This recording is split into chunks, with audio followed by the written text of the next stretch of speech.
Բարի երեկո եւ բարի գալուստ հայկական ժամանակ տաղավարում զրուցելու եմ քաղաքագետ Ստեփան Գրիգորյանի հետ։ Բարև ձեզ, պարոն Գրիգորյան։ Բարև ձեզ։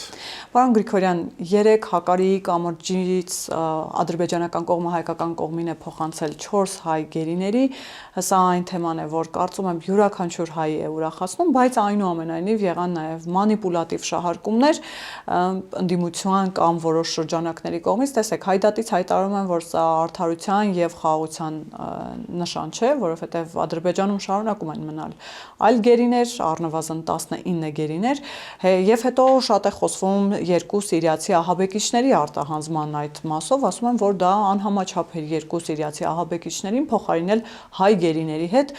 որոնք համեմատել է ահաբեկիչների հետ տեղին չէ։ Նախ ընդհանուր առմամբ մեկը մյուսի հետ կապ ունի թե չէ, որովհետեւ վարչապետն էլ այդ իմաստով անդրադարձել է եւ ասել է, որ մեկը մյուսի հետ կապ չունի, սիրիացի այդ 2 ահաբեկիչներին հանձնելը Սիրիային եւ գերիների վերադարձը։ Ընդհանուր առմամբ իրողության մասին կուզենամ խոսեք, արդյոք կարևոր էր եւ դա ինչի մասին է խոսում։ Նախ ուզում եմ ասել, դա ինձ համար անձամբ ուրախալի լուր է։ Ես ուզում եմ շնորհավորել եւ այս մարդկանց, որ միավորվեցին իրենց ընտանիքի հետ եւ հարազատներին շնորհավորել դրա կապակցությամբ, պատկերացնում են ինչ էմոցիոնալ վիճակում էին այս երկար ժամանակ, մի քանի տարի, համոզված եմ, որ գերակշռող մասը հայերի աշխարհում ապրող ուրախանում են, ցանկացած գերի ընկած հայ, երբ որ ազատվում է, դա մեծ իրադարձություն է, բայց կյանքը ցույց տվեց, որ կան մարդիկ, որ տխրած են, բացատրեմ ինչի հետ է դա կապված, ցանկացած հաջողություն գործող իշխանությունների քայլերում իրենց տխրացնում է, իրենք մտածում են, որ դրա պատճառով չեն կարողանալու գալ իշխանության։ Ես էլ ասում եմ, դա փակում է իրենց ճանապարհը։ Շանսերը ել ավելի փոքրանում են, բացատրեմ ինչու։ Ընդդիմությունը, այդպես կոչված ընդդիմությունը պետք է հասկանա մեկ բան. եթե հաջող քայլ է, իրանք կամ չպետք է խոսեն, կամ նույնիսկ գովան իշխանություն։ Այդ դեպքում իրանք ինչ որ բանի շանս ունեն։ Բայց պատկերացնում եք այս ձևի լուրջ, դրական լուր մենք ստացանք, Ադրբեջանը համաձայնվեց 4 հոգու վերադարձնել հայերին սաղ սալամատ ու դրա դեմ խոսալ, ինչա որ ինչ որ իրանց մոտ պլաններ կան, դա նշանակում է, որ ժողովուրդը հասկանում է, որ սրանք անլուրջ մարդիկ են։ Բայց նորից կրկնում եմ, ինձ համար կարևոր չի փոխանակեցին թե ոչ։ Ասենք նույնիսկ եթե փոխանակեցին այդ 2 սիրիացիների հետ, արդյունքն է ինձ համար կարևոր։ Ու մյուս բանը շատերը չգիտեն ինչքան կարևոր է այդ երբ որ հումանիտար հարցերը լուծվում են 2 պետությունների միջև, որոնք երկար ժամանակ հակամարտության մեջ են, նույնիսկ փոքր քայլը մեծ դեր է խաղում։ Այդ փոքր քայլը վաղը կհիշեք իմ խոսքերը կբերի էլի մի քանի գերիների ազատման։ Ուրեմն այդ մարդիկ, որ ասում են քիչ է, շատ է եւ այլ, չեմ ուզում իրանց մեկնաբանել, իրանք ուղղակի այդ խաղի կանոնները միջազգային չեն հասկանում։ Կյանքում դուք լսել եք, որ կոնֆլիկտ լինի 2 պետությունների միջև ու բոլոր գերիներին մի քայլով վերադարձնեն։ Էսա ռուս-ուկրաինական այդ պատերազմի ժամանակ գերիների փոխանակում գնում է, բայց գնում է այս 2 տարի է գնում եմ գերիների, հիշում եք 1000-ի վրա, հիմա վերջինը, ասենք 50-ի հետ, հասկանում եք, դա process է ու պետք է ուրախանաս ամեն մի փոքր քայլից։ Ես չեմ համարում, որ փոքր քայլ է 4 հայ տղամարդու կյանք փրկվեց։ Առողջությունը կարող ենք վերականգնել ու համոզված եմ ամեն ինչ կարվի։ Բայց հասկացաք ինչ եմ ուզում ասել, ինչ նեղ սրտանի մարդ պետք է լինես, որ ասենք այս ձևի մեկնաբանես, որ ուրախ չես, որ այս ձևի բան կատարվեց։ Ուրիշ բան է, ես նաև պրոֆեսիոնալ մարդկանց լսում եմ, իրանք ասում են միգուցե կարելի էր ավելի այս 2-ի դիմաց ավելի շատ մարդ ստանալ։ Մենք կարող ենք քննարկել, բայց միտքը ու գլխավոր միտքը շատ կարևոր միջազգային փորձից։ Նույնիսկ փոքր քայլը տալիս է հետո մեծ արդյունքներ։ Նույնը փոքր քայլ, ասենք հիշում եք, Ադրբեջանը մենք անում ենք փոքր միջին քայլեր, տեսակ կամաց դուրս եկավ խաղաղության process-ի։ Բայց ես հիշում եմ ինչքան ես կասեի այդպես անհավատ մարդիկ լիքն էին, չի կարելի հավատալ, ես էլ մեկ-մեկ ասում եի, գիտեք, շատ դժվար է հավատալ։ Այսօր մի բան են ասում, վաղը մի այլ բան, բայց քայլ առ քայլ համբերատար կառավարությունը կարողացավ հասնել այն վիճակի, որ կոպիտ ասած Ալիևը ուրիշ տարբերակ չունի։ Ուզած պետք է դա անի, որ ինքն էլ շահի այդ մեծ process-ից։ Ամերիկայի աչքերում, Տրամպի աչքերում, Եվրոմիության աչքերում, ուրեմն դրական է, շնորհավորում եմ մեր հայ ժողովրդին ու ամենակարևորը գնահատում եմ այս բանակցային process-ում, բավական փակ բանակցային process-ում, որ մեր կառավարությունը այս արդյունքի կարողացավ հասնել։ Պարոն Գրիգորյան, շատ կարևոր բան եք ասում, փակ բանակցային process, որովհետև գիտեք, տևական ժամանակ է նաև իշխանություններին այդ առումով էին մեղադրում, որ գերիների հարցը ինչու չեք բարձրացնում, ինչու գերիների թեման ակտուալ չէ, ինչու չեք խոսում, ինչու չեք պարբերաբար դրա մասին Ադրբեջանին հասցնում կամ միջազգային հանրության հնարավոր բոլոր հարթակներում դրա մասին բարձրաձայնում եւ նաև մեղադրում էին, որ այդ առումով ոչինչ չի արվում։ Այսինքն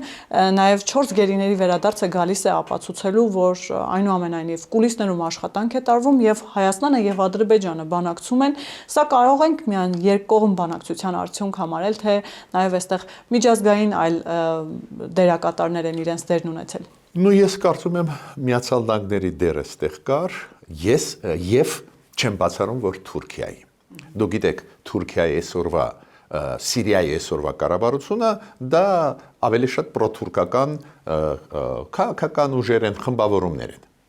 Բավական մոտ են իրանց մոտեցումները հարավ։ Պարզա իրանք դիմեցին Թուրքիային, որ Թուրքիան էլ դիմի Հայաստանին։ Այդ կոնտեքստը եթե կա, ես էլ ավելի ուրախ կլինեմ, բացատրեմ ինչու։ Դա նաև բարելավում է մեր հարաբերությունները Թուրքիայի հետ։ Այո, պետք է լեզու գտնենք։ Ծանր է,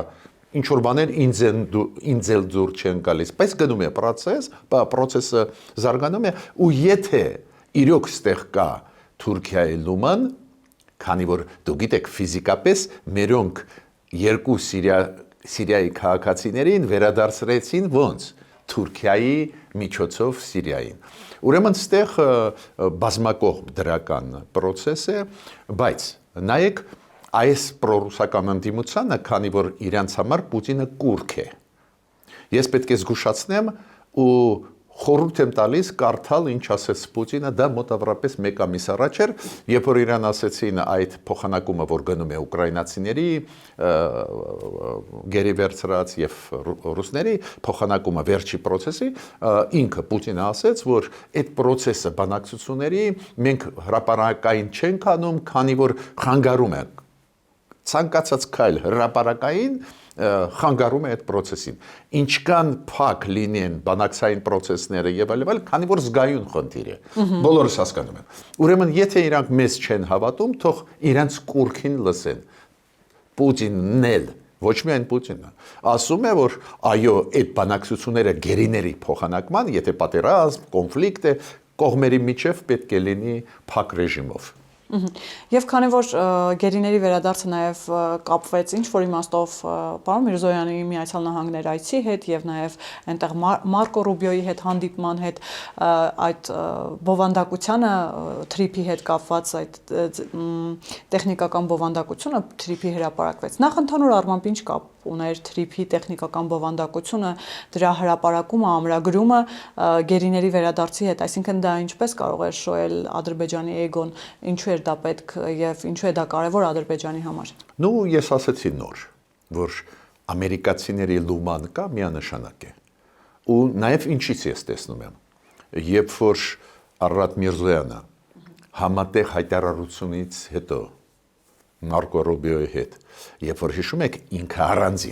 առանձնացավ ու առանձին պատասխանում են մի շարք հարցերի, հիշում եք կար հարց,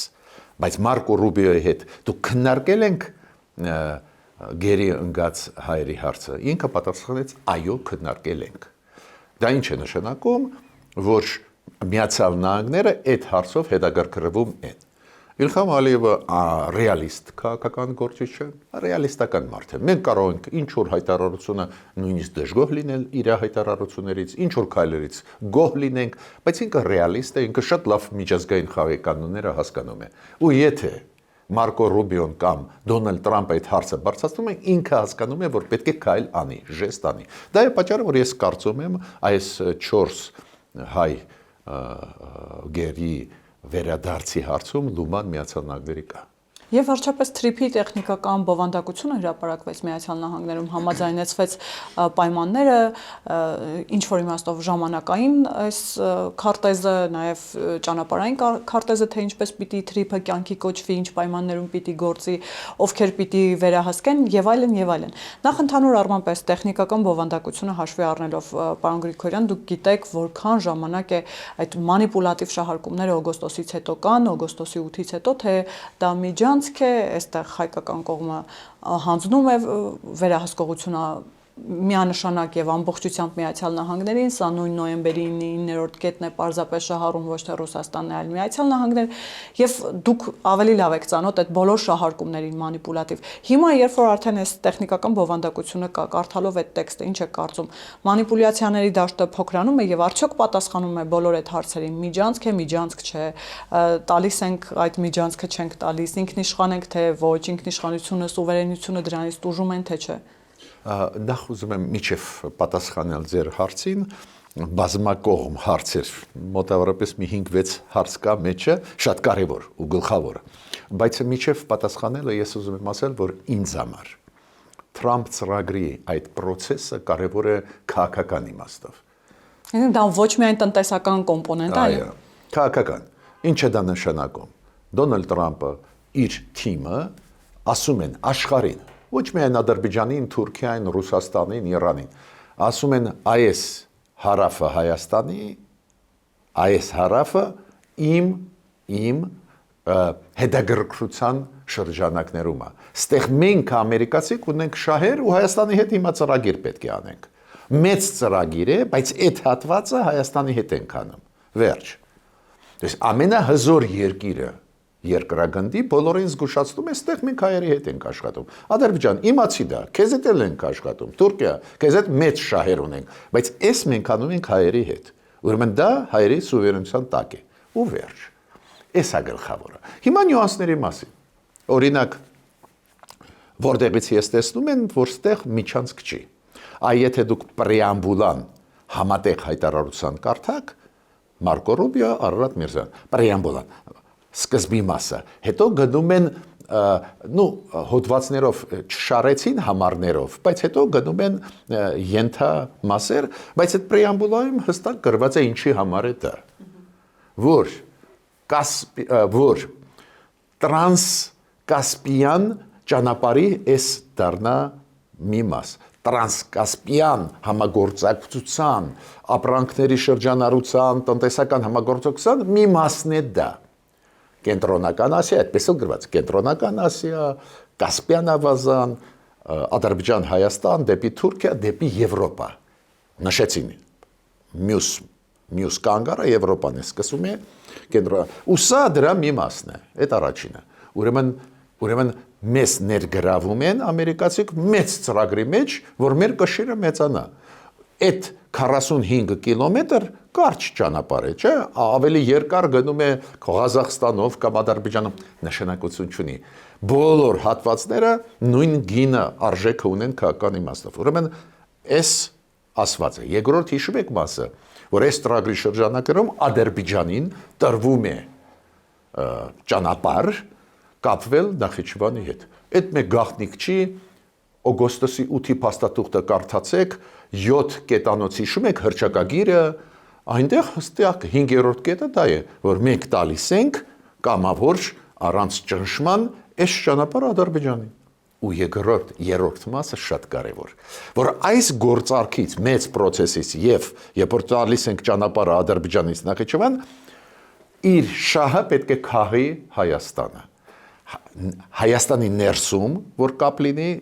հասկանում եք ինչի մասին է խոսքը։ Օրինակ, Մեղրիից դեպի Երասխ, որ Ադրբեջանի Նախիջևանով կարողանանք մտնել։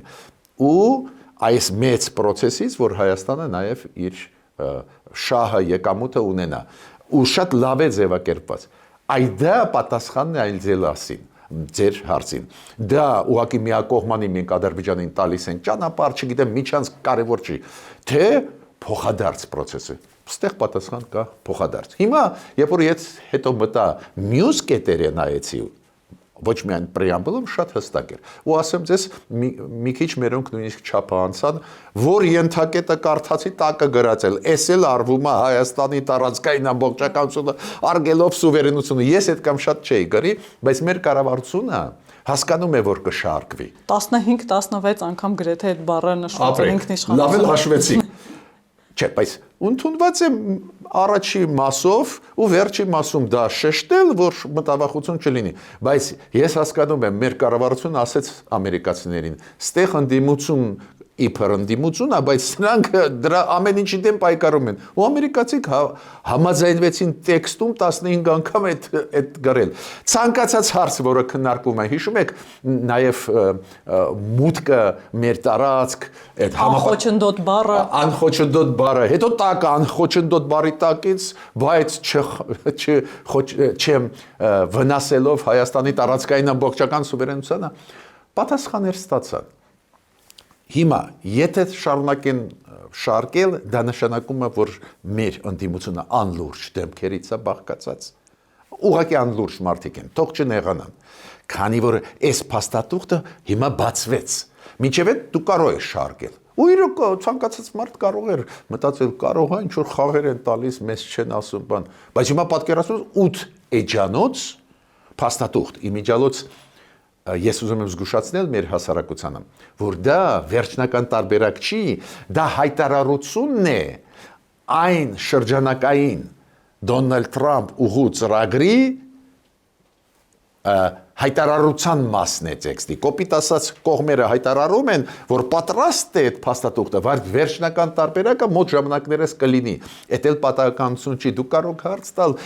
ու ցանկացած մարդ, այդ ինչու միջանկյալ քայլ արեցին, քանի որ ամերիկացիք տեսնում են, որ դրա դեմ սկսվեց պայքար։ Այդ որ սպարդալիկներ հնչում են Հայաստանի նկատմամբ, որ ուժ կկիրառենք, հետ ծրագրի հետ է կապված, որ խապանեն այդ ծրագիրը։ Ձեն Սոլովյովի հայտարարությունը նաև դրա Նաև այդ թվում։ Էլի կան խաղացողներ, որ հիացած չեն։ Ու հիմա ամերիկացիք ասում են, չէ, process-ը գնում է հետ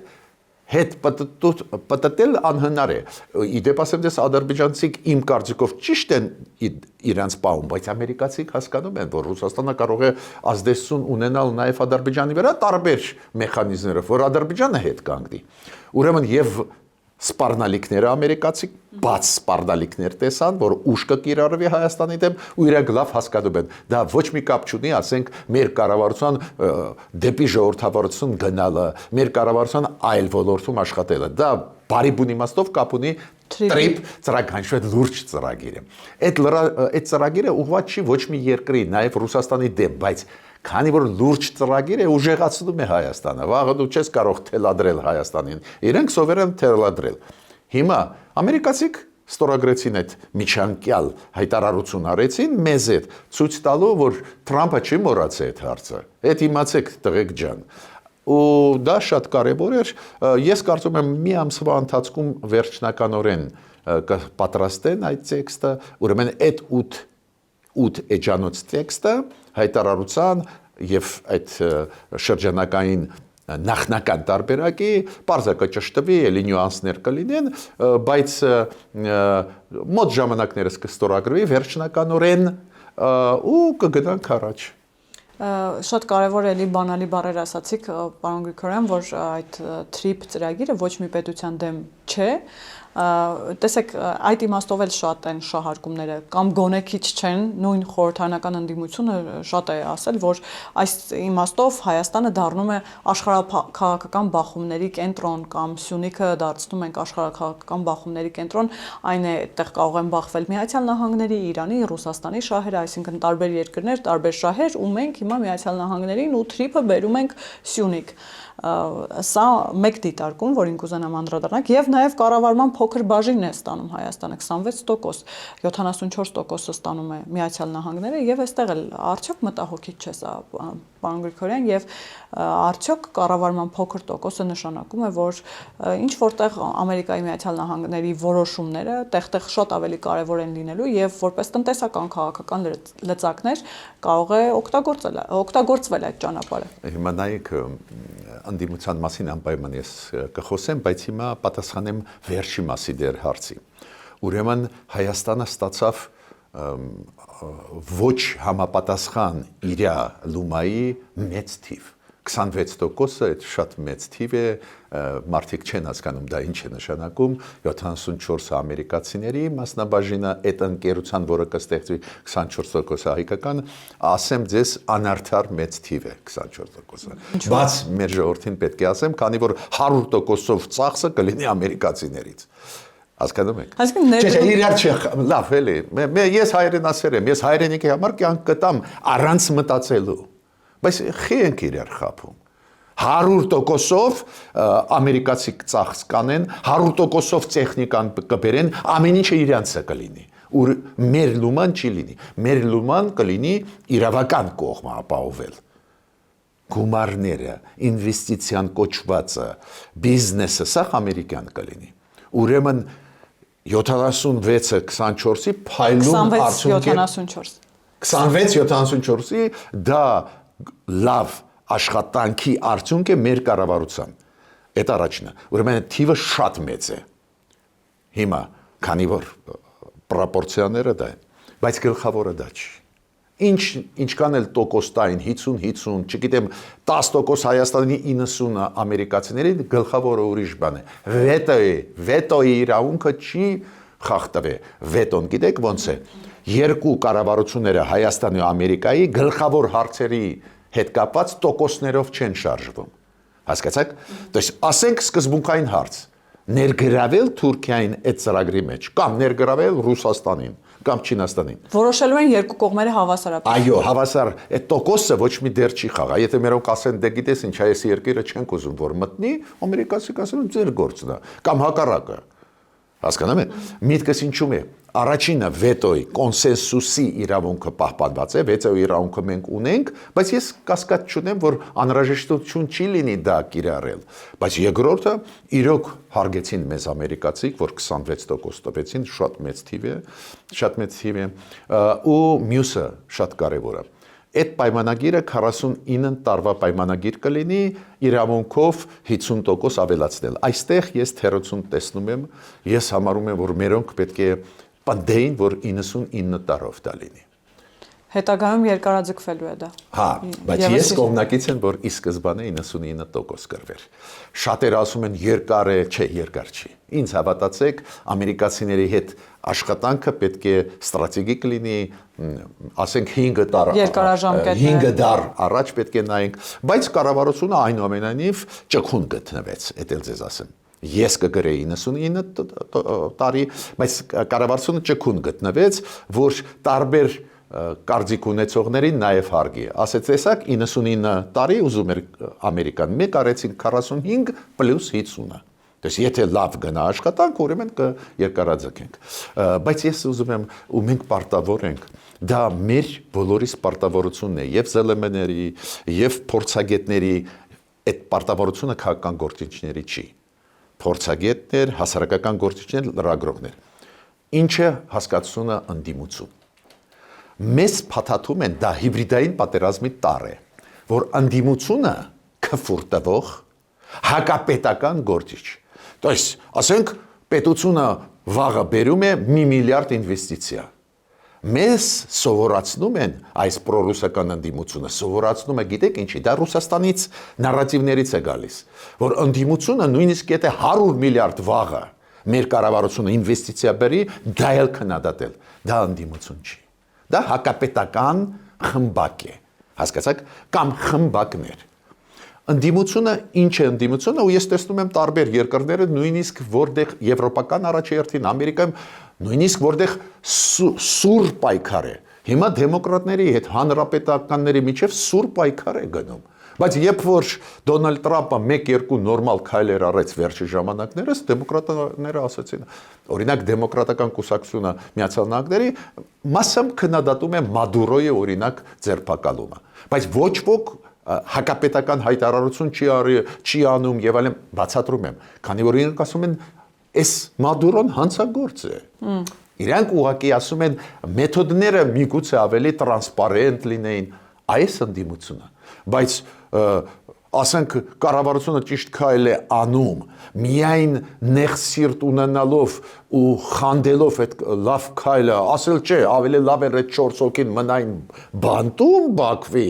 քան թե ազատվեին ու ռեյտինգը Նիկոլ Փաշինյանը բարձրանա, դա ընդդիմություն չի։ Դա հակապետական գործիչներ են։ Ուրեմն հիբրիդային պատերազմները լուրջ բան են։ Պետք է մենք էլ պատրաստ լինենք, մեր հասարակությունը պատրաստ։ То есть հասարակությունը չպետք է ընդդիմությունը ընկալի որպես քրֆող խումբ, որը քրվում է, ցանկացած քայլը անում է, իրենք անպատիվ, ասենք, վատ բարեր են ասում, քննադատում են կամ կոչեր են անում բռնի ուժով փոխել։ Դա ընդդիմություն չի, ձեզ հավատան եմ։ Հասկանում եք, ցանկացած ես չեք պատկերացնում ինչքան սրված են հարաբերությունները տարբեր երկրների ներսի քաղաքականության մեջ, բայց այս ձևի երևույթ ես չեմ տեսել։ Իդեպ հիբրիդային պատերազմի տրամաբանության մեջ, երբ որ Եվրամիությունը պատրաստվում է Հայաստանին օգնություն տրամադրել, այդ իմաստով էլ հատկապես խորհրդարանական ընդդիմությունը շատ լարված է եւ ասում են, որ դա իշխանությունները օգտագործելու են իրենց դեմ, իրենց լռեցնելու, իրենց դաշտից դուրս թողնելու համար, այսինքն ինչ կապ ունեն իրենք հիբրիդային պատերազմի հետ եւ ինչու են դա իրենց մտահոգում եւ կուզենամ նաեւ Սոլովյովի հայտարարությանը անդրադառնանք, պարոն Գրիգորյան, ինչպես հասկանալ այդ հայտարարությունը։ Դա պարզապես հայտարարություն էր, թե դա նաեւ գործողության պլան կարող է լինել։ Դուք հիշում եք երեկվա միջոցառումը։ Երեք շատ կարևոր միջոցառում անցկացվեց Հայաստանում մեր հայտնի անալիտիկ կենտրոններից մեկը, որը ղեկավարում է Ստեփան Սաֆարյանը, անցկացրեցին մեծ լուրջ կոնֆերանս, նվիրված եւ հիբրիդային պատերազմի հարցերին եւ անվտանգային հարցերին, վարչապետը ելույթ ունեցավ, Արմեն Գրիգորյանը, անվտանգության խորհրդի քարտուղարը, մեր հետախուզական, արտաքին հետախուզական այդ գործակալության ղեկավարը Քրիստինե Գրիգորյան, պաշտոնյաներ եւ նաեւ փորձագետներս, նաեւ ես ելույթ ունեցա երրորդ նիստում։ Ինչ են ասել մեր պաշտոնյաները, 3 պաշտոնյա, առաջի դեմքը պետության վարչապետը Արմեն Գրիգորյանը, Քրիստինե Գրիգորյան, 3 պաշտոնյաներ, 3 սեսիաներում ելույթ ունեցան, նաև մեզ հետ քննարկեցին հարցեր, նաև մեզ լսեցին ու 3-ն էլ ասեցին, մենք ազատությունների դեմ դուրս չենք գա։ Մենք բացատրում ենք։ Մենք հարգում ենք դա, հենց դրա համար էլ ինչով կարող ենք աջակցում ենք, օգտակար ուզում ենք լինել, բայց դուք հասկանում եք դա հիբրիդային պատերազմի տարեր են բան, բայց իշխանությունները ասում են ոչ մի դեպքում սահմանապակում չենք մտցնի։ Ուրեմն կպնել իշխանությունը անիմաստ է, եթե ոչ սահմանապակում մտցնում են, ոչ կուսակցություններ փակում են, որոնք հակապետական գործունեությամբ ակնհայտ զբաղվում են։ Ես հասկանում եմ, իշխանությունները չեն ուզում անցնել այդ կարմիր գիծը, մինչդեռ ձեզ ուզում եմ զգուշացնել, նույնիսկ ամենազարգացած դեմոկրատիաները ինչ որ սահմանափակում մտցրել են, դուք գիտեք Մարին Լիպենը Ֆրանսիայում իրավունք չունի առաջադրվել նախագահական ընտրություններին, քանի որ ինքը ասում է բաներ ու արել է բաներ, որոնք ֆինանսական մախինացիաների հետ են կապված, այլ ու կիրառում են սանկցիա, բայց մեր կառավարությունը ասում է մեզ մոտ ուրիշ է, մեզ մոտ անցումային դեմոկրատիա է, մենք չենք ուզում այս փուլում վնասել դեմոկրատիան։ Վնասել, դա միայն կարելի է հարգել, բայց ընդդիմությունը այդպես կոչված։ Կան ընդդիմադիր մարդիկ, ես լսում եմ շատ գրագետ բաներ են ասում, չէ, ես այդ պրոռուսական ընդդիմության մասին, ասենք ում համար կուրք է Պուտինը, որը ուղղակի օտարեց հայ ժողովրդից Ղարաբաղը նվիրեց Ադրբեջանին, բոլորը գիտեն։ Այդ նախկինում միամիտ մարդիկ կային առանքում, որ տեսակ Ադրբեջանը ուժեղ է, հիմա բոլորը հասկացան։ Իմիջիալ շատ կարևոր է ու ուզում եմ լրագրողների ուշադրությունը դարձնել, համոզված եմ, որ դուք հետևում եք միջազգային ամենաառաջատար կենտրոնների վերլուծությունները, բայց հիմա գնում է շարք հոդվածներ Ստրատֆորից սկսված, Վաշինգտոն Պոստով եւ այլ անալիտիկ նյութեր տարբեր կենտրոնների աշխարհի, որոնք ասում են, նայեք Ռուսաստանը հանձնեց Լեռնային Ղարաբաղը, ու այդ շարքում նայեք ինչ շարք է գնում։ Լեռնային Ղարաբաղ, Մադուրո հանձնեցին ռուսները, դավաճանեցին Սիրիան, ապրեք, դավաճանեցին Իրանը հիմա, հիմա կան ինֆորմացիան, որ ստեղ էլ Ռուսաստանը հետ կանգնեց, ասեց, դե ինչ ուզում եք արեք եւ այլն։ Դες միտքս ինչու՞մ է գլխավորը, որ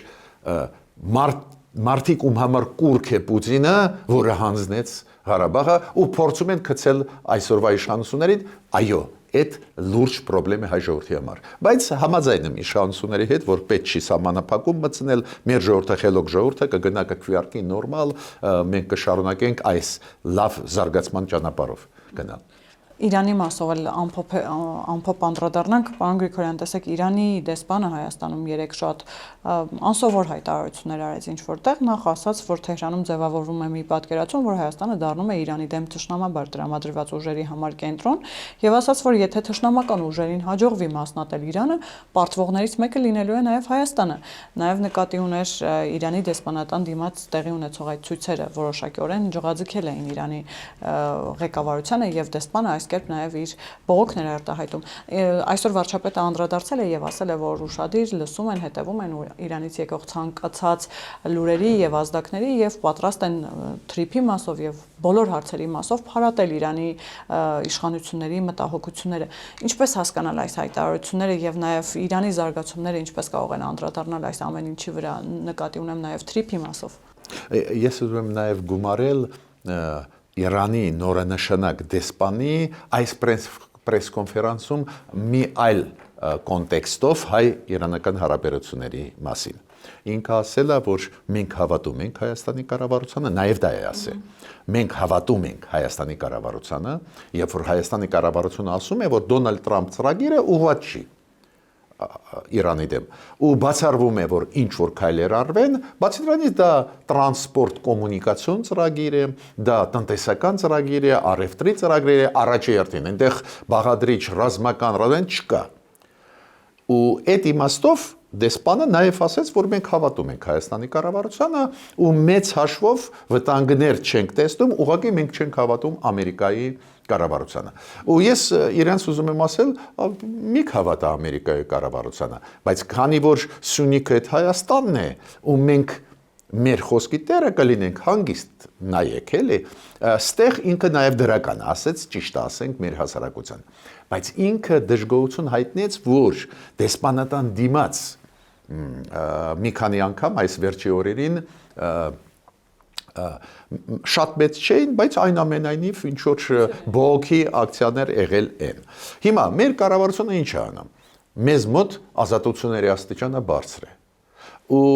մեր կառավարությունը ապահովում է անվտանգությունը դեսպանատան աշխատանքի, բայց մյուս կողմից չի կարող ճնշել մարդկանց, ով գալիս են բողոքի ակցիայով։ Ուրեմն ստեղ մեր ֆունկցիան պետք է լինի ապահովել բնականոն աշխատանքը, անվտանգությունը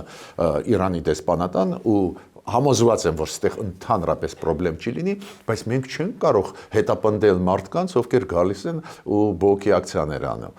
Այստեղ պետք է մի քիչ աշխատես, մի քիչ բացատրես, որ իրանց համակարգը տարբերվում է մեր համակարգից։ Ի վերջո փոխադարձ հարգանքը ինչի է կայանում։ Բայց այնուամենայնիվ պետք է ասեմ, այո, ես էլ դժգոհ եմ, որ կարող է լինել հարված Իրանի դեմ։ Նշանակություն չունի ով ճիշտ է, ով սխալ է։ Ցանկացած հարված ուժային Իրանի դեմ մենք չպետք է ողջունենք, դա սխալ է։ Իրանում այտենց էլ լարված է վիճակը, եթե դրսից հարվածներ լինեն, ապա կայունացում կգնա ու դուք ճիշտ եք, մենք ունենք ընդհանուր սահման, լավ հարաբերություններ, ուրեմն վնասը մեզ էլ հասնի, ոչ միտումնավոր, բայց կհասնի, դա է պատճառը, որ այո, բայց ստեղ մյուս բանը կա, որը մեսիջներ պետք է նաև Իրանին ուղարկեն, մերոնք ու շատ լավ է, որ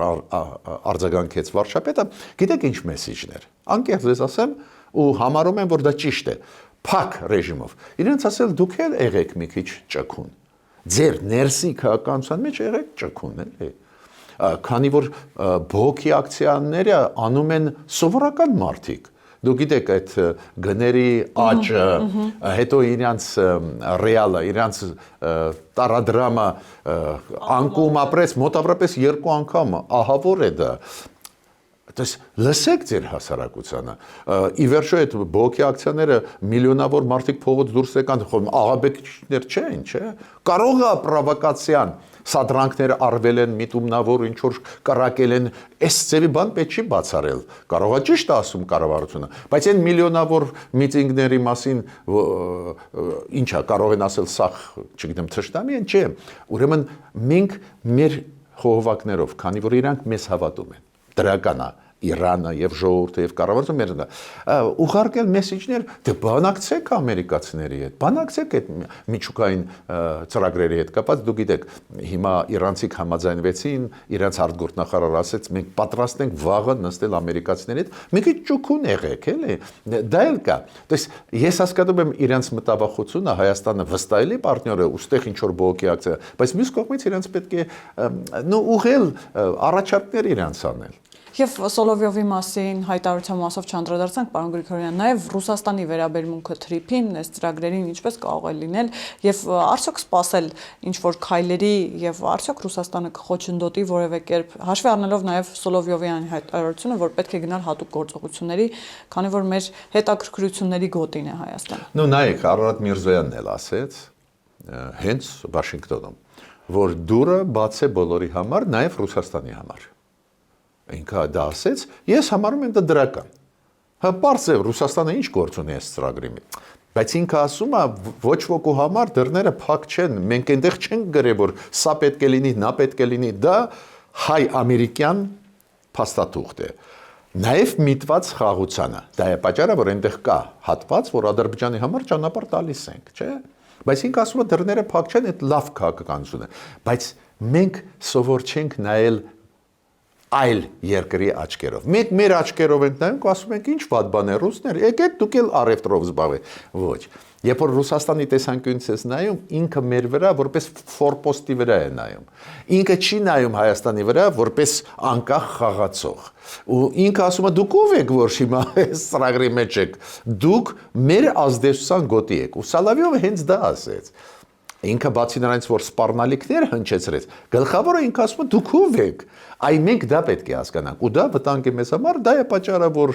մենք պետք է մեր ծրագրերը արագ իրականացնենք, ու երբ որ ուժեղանանք, այդ փաստի հետ կնստեն եւ Ռուսաստանը եւ այլ խաղացողները այդ ուժեղացման փաստի հետ իրանք ուզած-չուզած կհաշտվեն։ Բայց այնուամենայնիվ նաև մեր ժամանակին ասում էին, որ դուք գնալու տեղ չունեք, դուք ում եք պետք։ Հիմա ստացվում է, որ Ռուսաստանի համար մենք հետաքրքիր ենք, Հայաստանը հետաքրքիր է։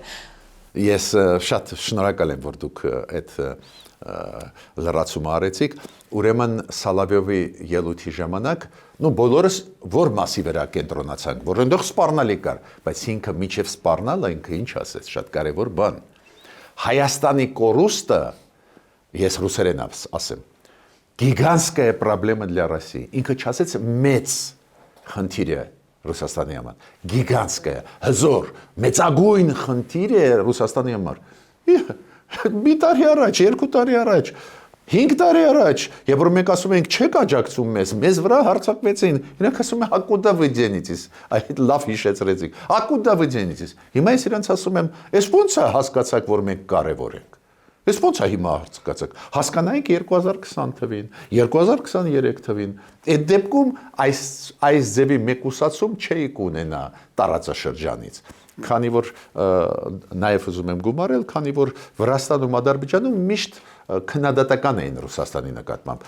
Միայն Կովկասում միայն մի ազգ կար, որը դրական էր կամ կողմ էր համագործակցության, բայց դուք այդ կողմին չաջակցեցիք։ Հիմա նեղանում եք, որ այս կողմը այլընտրանք է գտնում։ Շնորհակալ եմ, պարոն Գրիգորյան։ Խնդրեմ։ Հիշեցնեմ, որ տաղավարում զրուցում էի քաղաքագետ Ստեփան Գրիգորյանի հետ, կհանդիպենք։